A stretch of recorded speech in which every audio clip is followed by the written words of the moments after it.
মাস চলতেছে মুহররম মাস, আগামী শুক্রবার হচ্ছে আশুরা। তো যারা রোজা রাখবো, আল্লাহ রাসূল সাল্লাল্লাহু আলাইহি সাল্লাম হাদিসের মধ্যে বলেছেন যে আফজালুস সিয়ামি বা'দা রমাদান শাহরুল্লাহিল মুহররম, যে রমজান মাসের পরে সর্বোত্তম রোজা হচ্ছে আল্লাহর মাস মুহররম মাসের রোজা। সুবহানাল্লাহ।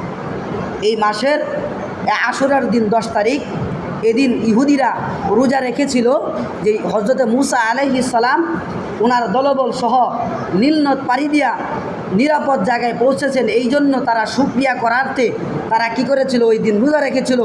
আল্লাহ রাসূল বলেছেন আমরাও রোজা রাখবো, তবে ওই দিন রাখবো, হয়তো তার আগের দিন রাখবো, নয়তো তার পরের দিন, দুইটা রাখবো, একটা না। বলে তাদের অনুসরণ যেন না হয়, এই জন্য আমরা মুসলমানরাও কয়টা রোজা রাখবো? 2টা রাখবো, শুক্রবার শনিবার আর নয়তো বৃহস্পতিবার শুক্রবার।